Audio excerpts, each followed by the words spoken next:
Hello students, welcome back to Siddhant scholars academy. Myself Nandita Jain. इस video lecture में हम continue करेंगे इग्नू के एमकॉम के सब्जेक्ट MCO 1 को। हम 3 यूनिट्स पढ़ चुके हैं। आज से हम स्टार्ट करने जा रहे हैं यूनिट 4। ये इसका पार्ट नंबर 1 है और चैप्टर का नाम है संगठनात्मक व्यवहार का सिंहावलोकन।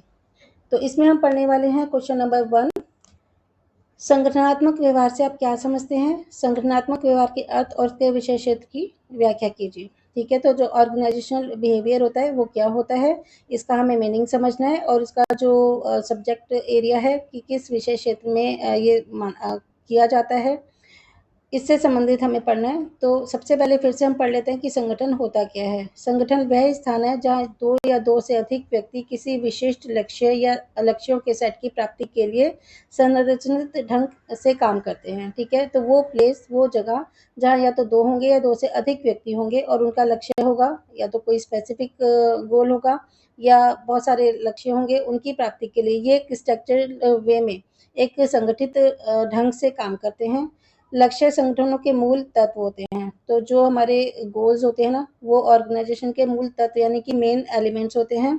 गैरी जॉन ने संगठन को माना कि वो कहते हैं कि संगठन समाज के द्वारा किया गया हस्तक्षेप है, क्योंकि यह सामूहिक प्रयासों द्वारा लक्ष्यों को प्राप्त करने के लिए किया जाता है। ठीक है, तो सभी मिलके क्योंकि हमारे जो लक्ष्य हैं उसको हम अकेले तो प्राप्त नहीं कर सकते, कुछ लोगों का जो समूह होगा वही प्राप्त करेगा।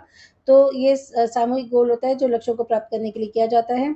संगठनों को प्रभावित करने वाली पर्यावरणीय शक्तियाँ 2 प्रकार की होती हैं। ठीक है, तो जो एनवायरमेंटल पावर होती है ना, वो 2 टाइप की होती है, एक तो डायरेक्ट और एक इनडायरेक्ट, प्रत्यक्ष और अप्रत्यक्ष। डायरेक्ट में आते हैं ग्राहक यानी कि कस्टमर्स, पूर्तिकर्ता मीन सप्लायर्स, प्रतियोगी जो कॉम्पिटिटर्स होते हैं, श्रम बाजार जो फैक्टर मार्केट होती है और नियामक एजेंसियां यानी कि रेगुलेटरी एजेंसीज। ये सारी की सारी क्या हैं? ये प्रत्यक्ष शक्तियां हैं।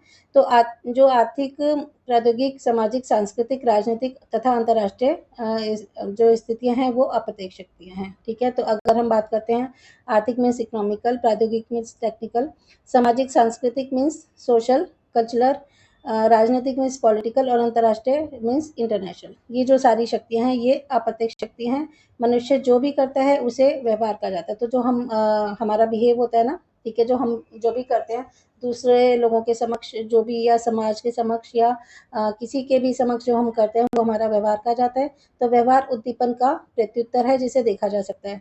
तो सिमिलिटीज होती है ना, स्टिमुलिस, स्टिमुलेशन क्या होता है? उद्दीपन। जैसे कि अगर हमारे साथ कैसा भी बिहेव किया जा रहा है तो हम उसका कोई रिप्लाई करते हैं। ठीक है, जैसे हम साइंस में पढ़ते हैं कि अगर हम गर्म चीज़ को टच करते हैं तो एकदम से हाथ हटा लेते हैं। बहुत ज़्यादा ठंडी चीज़ होती है तो भी हम हाथ हटा लेते हैं। अगर बहुत तेज़ धूप हमारी आंखों पे पड़ती है तो हम आंखें थोड़ी सी बंद कर लेते हैं।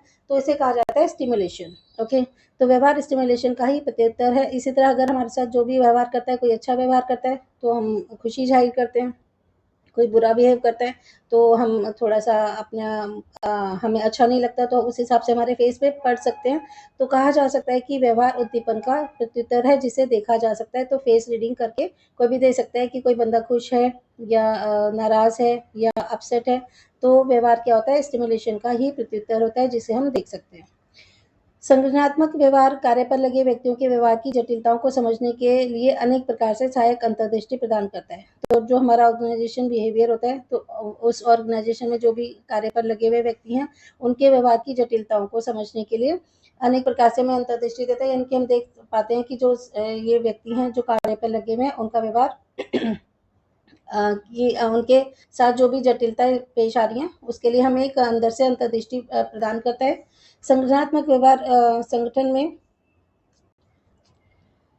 संगठनात्मक व्यवहार संगठन के लोगों के काम करने के ढंग, संबंध में अध्ययन और उससे प्राप्त ज्ञान का योग है। ठीक है, तो जो स्ट्रक्चरल बिहेवियर है वो जो संगठन में काम कर रहे हैं उन लोगों का काम करने का ढंग क्या है इसके बारे में हम अध्ययन करते हैं और उससे जो भी हमें पता चलता है, जो भी हमें नॉलेज मिलती है, ये उसका प्रयोग है।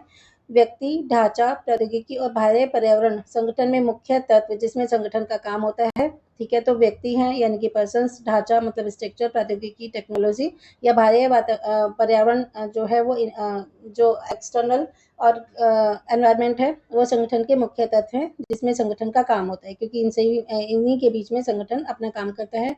किसी लक्ष्य को पूरा करने के लिए व्यक्ति, ढांचे या प्रौद्योगिकी की जरूरत होती है। तो कोई भी अगर हमारा गोल है तो सबसे पहले तो पर्सन होने चाहिए। उस काम को करने के लिए, और उसके लिए एक स्ट्रक्चर भी होना चाहिए और साथ में टेक्नोलॉजी भी होनी चाहिए। तो अगर हमें किसी लक्ष्य को पूरा करना है तो हमें 3 चीज़ों की ज़रूरत पड़ती है, व्यक्ति, ढाँचा और प्रौद्योगिकी। व्यक्ति, ढाँचा और प्रौद्योगिकी एक दूसरे को प्रभावित करते हैं। इसके अतिरिक्त ये तत्व बाह्य पर्यावरण से भी प्रभावित होते हैं। तो ये तीनों एक दूसरे को तो प्रभावित करते ही हैं, साथ ही जो बाह्य तत्व होते हैं ना, एक्सटर्नल एनवायरनमेंट होता है, उससे भी प्रभावित होते हैं और उससे प्रभावित भी करते हैं, ठीक है? क्योंकि हमारी इन एक्टिविटी से हम जो है एक्सटर्नल एनवायरनमेंट को प्रभावित कर भी सकते हैं और उससे प्रभावित हो भी सकते हैं। किथ डेविस ने संगठनात्मक व्यवहार को शैक्षिक अनुशासन यानी कि एकेडमिक डिसिप्लिन का है, जिसका संबंध संगठन के पर्यावरण में मानव व्यवहार को समझने और उसका वर्णन करने के साथ होता है। यह व्यवहार के कारणों और प्रभावों को पहचान करके संगठन में संपूर्ण जटिल मानव कार्य पर प्रकाश डालने का प्रयास करता है। ओके, क्या मतलब है इसका? यह व्यवहार जो हमारा बिहेवियर होता है उसके कारण, क्या तो इसके रीजन है, और क्या प्रभाव मतलब क्या उसके इफेक्ट है, उसको पहचान करके संगठन के संपूर्ण जटिल मानव कार्य पर प्रकाश डालने का प्रयास करता है। लुंथास के अनुसार संगठन में मानव को समझने, उसका पूर्वानुमान लगाने और उस पर नियंत्रण करने और संगठनात्मक व्यवहार के बीच प्रत्यक्ष संबंध होता है। तो लुंथास कहते हैं कि संगठन में मानव को समझने के लिए कि मानव किस टाइप का है, उसका पूर्वानुमान लगाने कि वो किस तरह से एक्टिविटी कर सकता है और उस पर किस तरह से कंट्रोल किया जा सकता है, और संगठनात्मक व्यवहार के बीच में प्रत्येक संबंध होता है, ठीक है? तो इसका उनके हिसाब से क्या मतलब हुआ कि मानव को समझा जा सकता है, पूर्वानुमान लगाया जा सकता है, उस पर नियंत्रण किया जा सकता है, और इन सब का जो है संबंध है किससे? स्ट्रक्चरल बिहेवियर के साथ डायरेक्ट रिलेशन है। रॉबिन्सन के अनुसार संगठनात्मक व्यवहार अध्ययन का वह क्षेत्र है जो व्यक्ति, समूह तथा ढांचे द्वारा किसी संगठन में ऐसे ज्ञान का प्रयोग डाले गए प्रभाव का अध्ययन करता है जो संगठन की प्रभाविता मतलब इफेक्टिवनेस, जिसको हमने लास्ट वीडियो में पढ़ा था, लास्ट लेक्चर में, उसमें सुधार लाने के लिए प्रयास किया जाता है। बैरोन और ग्रीक बर्ग के अनुसार संगठनात्मक व्यवहार वह क्षेत्र है जो व्यक्ति, समूह और संगठन की प्रक्रियाओं के व्यवस्थित अध्ययन के द्वारा संगठन के वातावरण में व्यवहार के संबंध में ज्ञान प्राप्त करता है। तो अलग अलग जो इकोनॉमिक्स है उन्होंने इनके बारे में, जो अर्थशास्त्री हो गए या समाजशास्त्री हो गए, इन्होंने अपनी अपनी अलग अलग राय दी हैं। तो इसके बारे में हमने डिटेल में पढ़ा। अगर आपको नाम याद नहीं रहते तो आप उनका नाम मत लिखिएगा और इसकी परिभाषा अर्थात करके इस तरह से लिख सकते हैं, क्योंकि अगर हम लिख रहे हैं लुंथास के अनुसार तो फिर वर्ड वही होने चाहिए थे जो उन्होंने कहा है। अगर बिल्कुल एग्जैक्टली आप लर्न नहीं कर पाते तो राइटर का नाम मत लिखिएगा, जिनके विचार हैं उनका नाम मत लिखिएगा, और वैसे ये अपनी लैंग्वेज में आप इसकी डेफिनेशंस लिख सकते हो। तो कहा जा सकता है कि संगठनात्मक व्यवहार की प्रकृति और विषय क्षेत्र से संबंधित बिंदु कौन-कौन से हैं, ठीक है? क्योंकि आपने पहले हमसे पूछा गया था कि संगठनात्मक व्यवहार क्या होता है, उसका आंसर हमने दे दिया। अब पूछा है कि इसके विषय क्षेत्र के बारे में बताइए। तो सबसे पहले तो ये अंतरशास्त्रीय विचारधारा है। अंतरशास्त्रीय विचारधारा मतलब संगठनात्मक व्यवहार ज्ञान की विभिन्न शाखाओं का समाकलन करता है, यानी कि उनको सम अप करता है। तो अंतरशास्त्रीय विचारधारा है।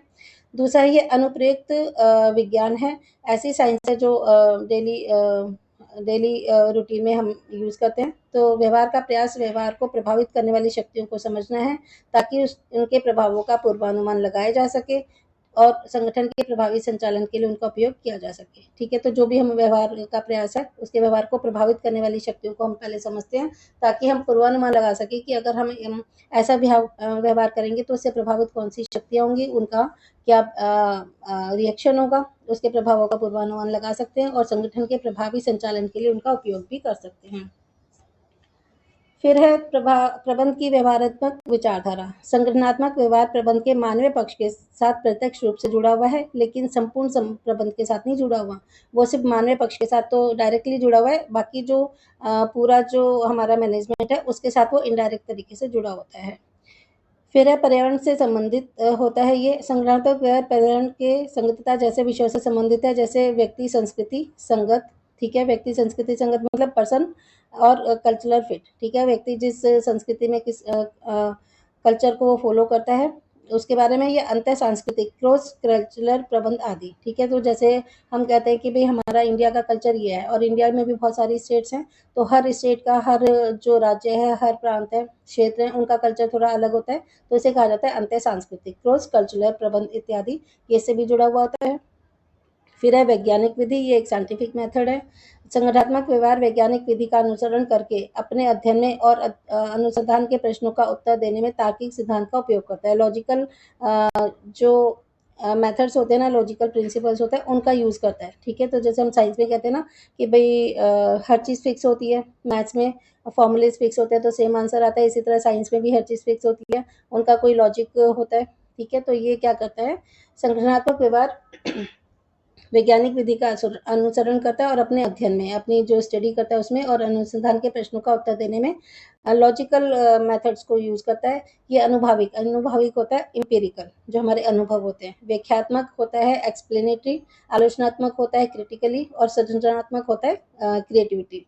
इन सारे विज्ञानों का ये इस्तेमाल करता है। 6 हो गया प्रासंगिकता विचारधारा। इसका उपयोग उन प्रबंधकीय कार्यों को विकसित करने के लिए किया जाता है जो किसी विशेष स्थिति के लिए अत्यंत उपयुक्त होते हैं। तो अगर हम कहते हैं कोई एक संगठन में मान लो कोई विशेष स्थिति उत्पन्न होती है, ठीक है, एक स्पेसिफिक सिचुएशन में हम किस तरह से मैनेजरियल वर्क्स को करेंगे, तो इसका मतलब हो गया ये प्रासंगिकता विचारधारा को भी रखता है कि जिस प्रसंग के बारे में बात की जा रही है उससे भी कनेक्टेड होता है। फिर है तंत्र विचारधारा। यह संगठन के संचालन को प्रभावित करने वाले सभी चरों को ध्यान में रखते हुए, जो भी हमारे वेरिएबल्स होते हैं, जो भी हमारे चर होते हैं, उन सभी को ध्यान में रखने के कारण है। तो तंत्र विचारधारा यानी कि पूरा एक हमारा तंत्र होता है स्ट्रक्चर का, ठीक है, एक पूरा एक सर्कल होता है, वेब होता है, तो उसको ध्यान में रखते हुए कि जिसमें भी जो भी चर है उनको ध्यान में रखेगा। संगठनात्मक व्यवहार व्यवस्थित दर्शन है, यानी कि अपने आप में एक परफेक्टली विजन है।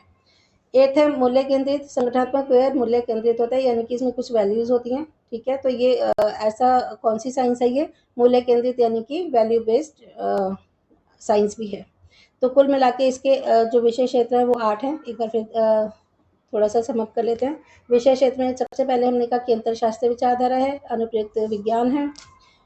फिर ये पर्यावरण से संबंधित होता है, प्रबंध की व्यवहारिकता विचारधारा रखता है, वैज्ञानिक विधि है, प्रासंगिक विचारधारा है और तंत्र विचारधारा है, साथ में मूल्य केंद्रित भी है। ठीक है, तो संगठनात्मक व्यवहार क्या है इसके बारे में आप पढ़ लीजिएगा और फिर इसके जो मेन टॉपिक्स हैं उसको लर्न कर लीजिए। एक एक दो दो लाइनें लिखनी होती हैं इसकी डिटेल में। आई होप कि आपको ये वाला क्वेश्चन तो समझ में आ गया होगा। अब प्रश्न नंबर 2 है, संगठनात्मक व्यवहार के अध्ययन ने ज्ञान के विभिन्न क्षेत्रों की संकल्पनाओं को किस प्रकार से समाकलित किया है। ठीक है, तो जो भी हमारा ऑर्गेनाइजेशन बिहेवियर होता है, अगर हम उसकी स्टडी करते हैं तो वो हमारी नॉलेज के जो वेरियस एरियाज होते हैं, विभिन्न क्षेत्र होते हैं, उनमें जो संकल्पनाएं हैं उसे कैसे समाकलित मतलब समअप कैसे किया जाता है, इसे हम नेक्स्ट वीडियो में पढ़ेंगे क्योंकि क्वेश्चन पहले ही बहुत लंबा था। अगली वीडियो में हम क्वेश्चन नंबर 2 पढ़ेंगे, फिर उससे नेक्स्ट वीडियो में क्वेश्चन नंबर 3 और 4 और उसके नेक्स्ट क्वेश्चन में वीडियो में हम क्वेश्चन नंबर 5 पढ़ेंगे। मतलब टोटल 4 पार्ट्स में ये चैप्टर कंप्लीट हो जाएगा। सारे ही क्वेश्चन बहुत इंपॉर्टेंट हैं, तो हर क्वेश्चन को हम आराम से पढ़ेंगे, ध्यान से सुनेंगे और फिर अपने पेपर में बहुत अच्छे मार्क्स लाने की कोशिश करेंगे। चलिए मिलते हैं नेक्स्ट वीडियो में।